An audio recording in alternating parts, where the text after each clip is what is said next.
സാറേ ഞാൻ ഈ നാട്ടിൽ ചില കമ്പനികളിലൊക്കെ ഇങ്ങനെ നല്ല റെഗുലർ ജോലിയൊക്കെ ആയിട്ട് നടക്കായിരുന്നു. അപ്പോഴേ നമ്മുടെ ഈ സ്റ്റുഡന്റ് വിസ കുറിച്ച് കേട്ടത്. അതാകുമ്പോൾ പഠിച്ചു കഴിഞ്ഞാൽ അവിടെ തന്നെ നിൽക്കാലോ. പിന്നല്ലാതെ ഇവിടെ കിടന്ന് തേരാപ്പാനാണ് എന്നാ ആ കിട്ടാൻ. ആട്ടെ, ഏത് കൺട്രിയിലോട്ടാ നോക്കുന്നത്?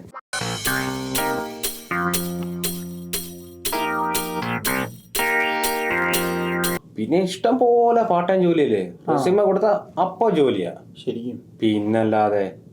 പിന്നെ ഓസ്ട്രേലിയ ആണെങ്കിൽ ഇന്ത്യയുടെ 3 ഇരട്ടി വലിപ്പം. ജനസംഖ്യ ആണല്ലോ കേരളത്തിന്റെ അത്രയും പോലും ഇല്ല.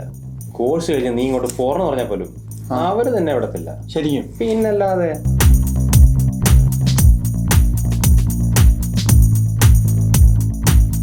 ഹലോ ഹലോ, ന്യൂട്ടനല്ലേ? ആ സാറേ പറഞ്ഞോ. അതെ, ആ ഫസ്റ്റ് സെമസ്റ്ററിന്റെ ഫീസ് അടയ്ക്കുകയാണെങ്കിൽ നമുക്ക് വിസയ്ക്ക് അപ്ലൈ ചെയ്യായിരുന്നു.